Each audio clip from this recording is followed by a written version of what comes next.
I really do think the sky's the limit. I think we've showed in the past couple of weeks that we really can compete with anyone. The whole team and everybody, we want to do something that's never been done here. That's what we work for every single day. We talk about it every single day, and it's like obviously our one common goal. I'd do anything, really, to go there and to do something that's never been done. That would be surreal and awesome, but would I be surprised? No, because that's how hard we work. If we just continue to have fun and trust each other, then why not us? Why not the Bogle Bombers? Welcome in to the Pig Trail Nation postseason softball special. The road to OKC starts right here in Fayetteville tomorrow night as the Arkansas Razorbacks drawing the #4 overall national seed in the NCAA tournament. And they are getting ready to host the NCAA regionals this weekend at Bogle Park. But before we get to all of that, let's show you how the team got to this point, shall we? Non-conference play was great for the Hogs. They started 19-1, the best start in program history. But then SEC play began, and it was a different level of competition. The Razorbacks starting 1-5 in conference play. After those series against Ole Miss and Oklahoma, though, things started to change. Arkansas really showed who they were against #7 ranked Tennessee, taking the series over the Volunteers, and that started a very impressive run. The Hogs winning 6 straight SEC series to close out the regular season. The Hogs looking good in the SEC tournament as well, beating Georgia and Tennessee.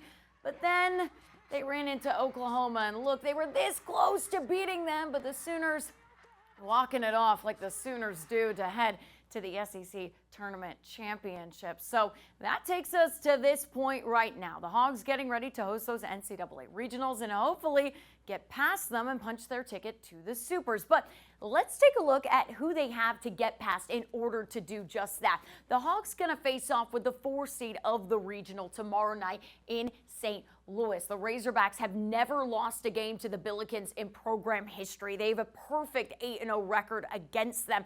So if they can keep that record perfect and win that game tomorrow night, they're going to face the winner of Oklahoma State and that Indiana game, and that game is earlier in the afternoon at 3 p.m. In that game, they will face the winner of that one if they can beat the Billikens. Certainly won't be easy, though. The Cowgirls have been to 5 straight College World Series in Indiana. They have the best batting average in the nation right now. And to talk much more about this draw, let's bring in our senior analyst, Mike Irwin, for more on that. Mike, how do you feel about the field for this Fayetteville Regional? Courtney, Arkansas should have been a 3 national seed instead of Florida. They won their series against Florida at Florida. Arkansas lost in the semis of the SEC tournament to defending national champ Oklahoma in a close game. Florida went 1-out in the conference tournament, losing to Ole Miss. Well, the field for the Fayetteville Regional, tough, tough, tough. St. Louis, Arkansas plays them tomorrow. Just 34-27 overall, but they come in hot, having won the having won their conference tournament. They're on a 4-game winning streak, the 3 seed, Indiana. How is this team a 3 seed anywhere? As you said, lead the nation in hitting with a .368 batting average. Every player in their starting lineup is batting over 300. 4 of them over 400. Yikes! 2 seed, number 24, Oklahoma State. This team was hot early in the season, beating number 5, Florida State, and number 1, Texas A&M, but losing late to both number 2, Oklahoma, and number 3, Texas. Good hitting, good pitching, and they are a College World Series veteran program. Nobody knows all of this better than Arkansas's head coach. We were pretty confident that we were going to get Oklahoma State and St. Louis, so the question more so was who was our 3 seed going to be? And so that one was the surprise to us. But we knew the other 2 were probably gonna be here as the day kind of unfolded and the weekend unfolded. So it's gonna be a tough region. I think there's really good teams, so it's gonna be tough. But everything's tough this time of year, and so that's what we expect. It certainly will be tough, Mike, but the Hogs have faced tough all season long, haven't they? Like you just said, today at practice, it was business as usual. The Razorbacks focusing on themselves, making sure they're feeling loose and ready to go tomorrow. Bri Ellis was telling me today, Mike, just because St. Louis isn't an SEC team, it doesn't mean they're going to be a cakewalk. Here's what she said they need to do to get a win over the Billikens tomorrow. Focusing on not trying to be too big and not trying to win the game with one swing of the bat, because like going back to last year, I feel like that's what kind of was our identity last year, was one swing of the bat wins the game. And so now it's just like staying in our process, staying in our focus, and being very intentional with each pitcher. That's been a theme of this year. Focus on themselves and what they can control. And another area that they can control, in the circle. We're joined now by Evan Kamiko, who is out at Bogle Park. And Evan, the pitching has just gotten better as the season has gone on.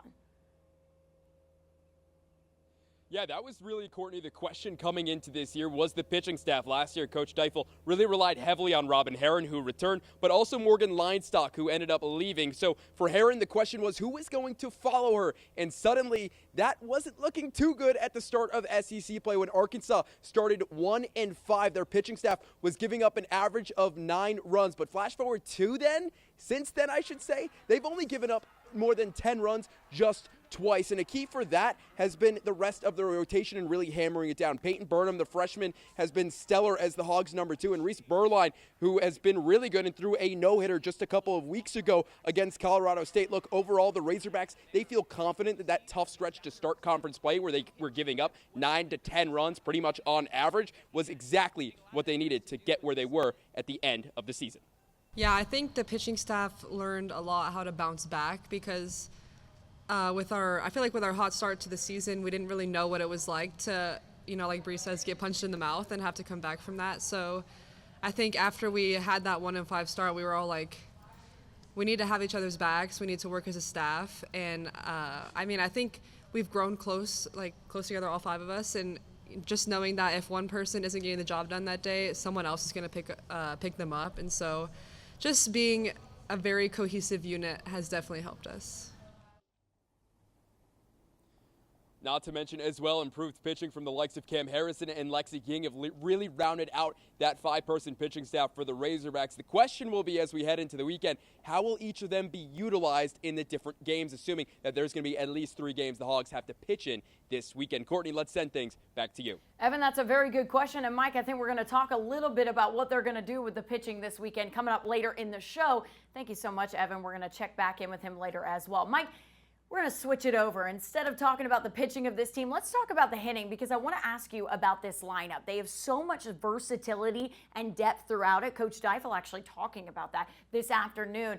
They have so many options there, and that's what makes them dangerous. Yeah, there's no question Arkansas starts with hitting from 278 last season to 323 in year 2 under hitting coach DJ Gasso. Arkansas jumped from a 12 seed in 2024 to a 4 seed in this year's NCAA tournament. Led by Bri Ellis, who is 4th nationally in batting, Arkansas has 9 players hitting 300 or better. The Bogle Bombers jumped from 56 home runs last year to 70 2025.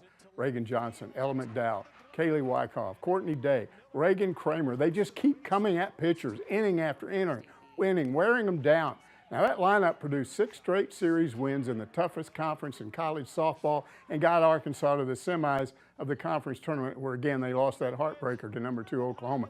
These ladies are 15-5 at home, and oh yeah, they're number 2 in the nation in fielding. Oh yeah, they are. They're very good on defense as well, and that's what makes them, again, so dangerous. Thank you so much, Mike. It's definitely a strength of this team for sure, but it's not just Bri Ellis. I love those other names you've mentioned. You mentioned Kaylee Wyckoff. You mentioned Ella McDow. We have seen so many different hitters step up in certain situations the entire year. It's something that second baseman Carly Davison reiterated to us this week.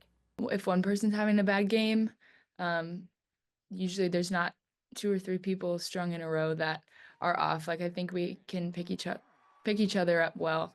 Like, for example, in the game against Tennessee, like Reagan Kramer hitting a grand slam, like no one probably could have called that, but there's so many people in our lineup that can have a really big day and impact the game.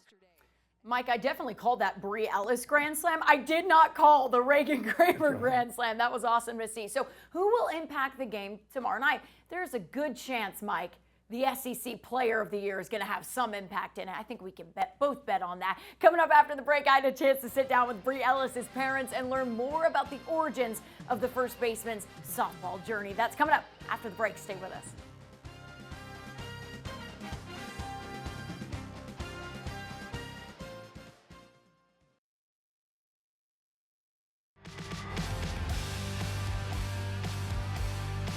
It's crazy when you think about it, but the sacrifice that they've made for me is just unbelievable, and it's nice to know that they enjoy it too. They're so important to me, and I'm forever grateful for them. Welcome back to our Picture All Nation postseason softball special. It's been a historic season for Arkansas first baseman Bri Ellis, but she couldn't have gotten to this point without the amazing support system that she has around her. I had a chance to sit down with that support system and her parents, and they told me where it all began for the SEC Player of the Year. Ellis swings away, deep left field. Her first swing is as grand as it gets. Arkansas first baseman Bri Ellis is having a season to remember, smashing records, putting up video game-like numbers, and racking up the awards. But to the people who know her best, it's no surprise. Well, it was softball was definitely in her DNA. I can remember when the Olympics were on, when she was around the age 6, so whatever year that was, we were watching the TV and watching the softball team, and she goes, "Mom, I'm going to be in the Olympics." Her love of the game started in kindergarten when her dad challenged her and her sister to try out every single sport they could, and in exchange, he would be their coach. It didn't take very long for him to see that Bri gravitated towards softball. You know, she got in all of her swings as you will every night on the tee into the net, including when the hurricanes were coming in. I've still got a video of her hitting in a hurricane just to get her cuts in. Her love of the game was only further grown by her older sister Emily. Watching her play only made Bri want to play the game more, and even had an impact on the number she wears to this day. She's like, "I want this number." And they said, "I'm sorry, another team member has it. Pick another one." And so she and Ron went home, and Ron wanted her to pick his football number 65. And we were, kind of telling her about that and telling her the story. She goes, "Nope, I want 77. I want to be just like Emily." The family support runs even deeper than that, in one very unique way. We started just seeing how the ball was coming off her bat and how she was so driven. And so, you know what? Maybe this would be a good idea to start tracking. So Bri's mom did just that, putting all her home runs in a single spreadsheet. Crazy brain. I mean, I have ADD and OCD, so I love making spreadsheets. I love being organized. It's my favorite thing to do. So Brianna had so many at such a young age. I'm like, wouldn't this be really cool if I tracked this? That wasn't all. They also collected those home run balls, as many as they could, and every single hotel room key from their softball travels. Softball was our entire life. It was a sacrifice for the whole family. So that was a way for me to be able to track our life and what we did. At the end of the day, though, it's not all about the stats and Bri bombs. Ellis's parents are most proud of the person she is off of the field. She is so kind. She is so kind. And she has great empathy. She loves her family. And while the season has been one to remember for the Ellis family, they aren't done just yet. Bri's got one thing left to tick off her bucket list: OKC. This is Bri's last shot, and she is dead serious.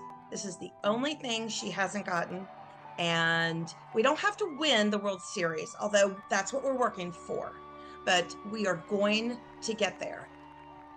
You can absolutely bet that Bri is itching to make that dream a reality this year. And with the way she's playing right now, there's a good chance this team has what it takes to get there. She's having a historic season. The numbers she is putting up are insane. Let me show you. She's batting .475 this season. Her on-base percentage, .649. She's on pace to break both Arkansas's single-season records in both of those categories, but she's already broken a couple of Razorback records in both home runs in a single season with 26 and RBI in a single season with 72. Still don't believe that she's one of the best? Well, how about comparing her to some of these stats? Barry Bonds, Babe Ruth, and one of the greatest college softball players of all time, and Jocelyn Allo. She matches up with the best of the best, so it's no surprise she's one of the 10 finalists for National Player of the Year. But like I've said before, she isn't the only talent on this team. They've got plenty of it. After the break, we talk about one of the freshmen who's made a huge impact in just her first season in college softball. That and more coming up after the break.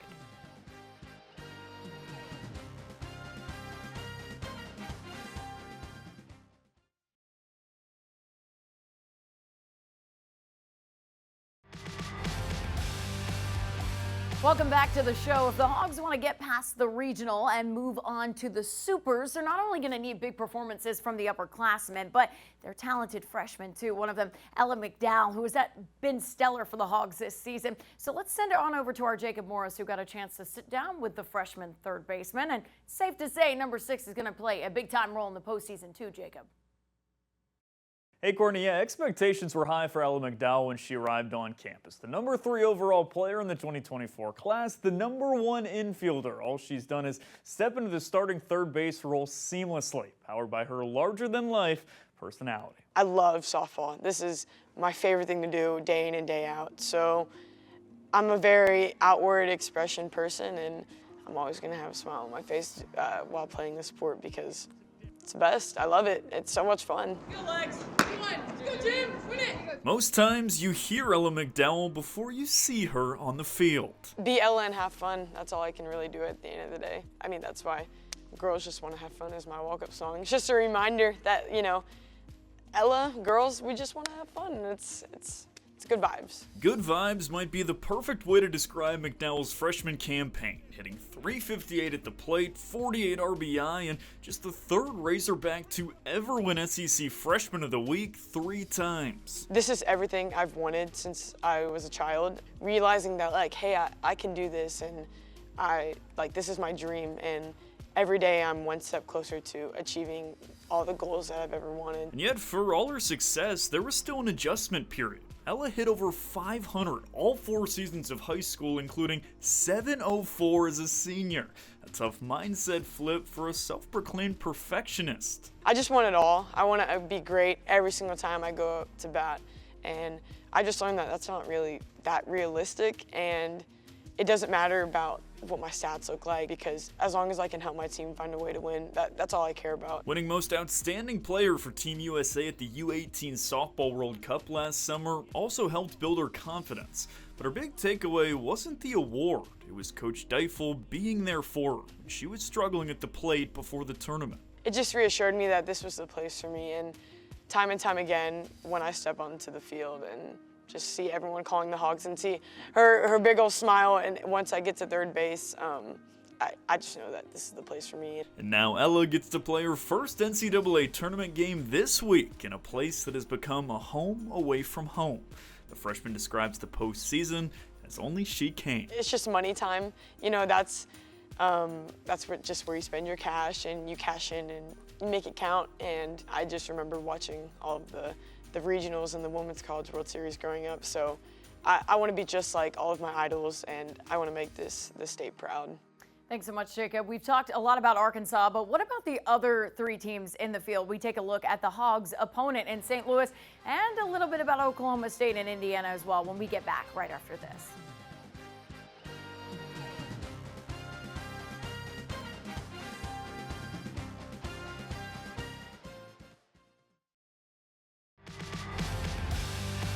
Welcome back to the show. I know we sound like a broken record, but yes, there's no denying that the Fayetteville Regional filled with talented teams, and it is a tough draw. So let's head out to Bogle Park once more really quickly to check in with Evan Kamiko. Evan, what about this field? Tell us very quickly.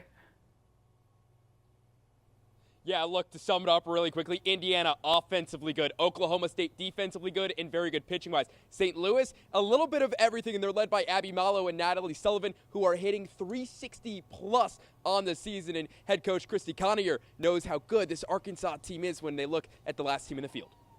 And there's no doubt they are a power team more than they are a speed team. They definitely rely on their bat. They have the ability to drive the ball. There's no doubt. They're in and congrats on getting a 4 seed to host. It's a big accomplishment. They do things well. I've known Courtney Deifel for a long time, and I know she runs a quality program. They're also human, and we talked about that. Courtney, that's a big thing. The fact that Arkansas is also human when it comes to expectations this postseason. Yeah, thank you so much, Evan. Really quickly, Mike, I'm going to ask you one final question before we let everybody go. Do you think the Hogs can get past this Fayetteville Regional? Yeah, they're on a roll. I like the way they play at home. They'll win the regional. I think they'll win a super. I do as well. I like your chances. We'll see you next time on the Picture Nation.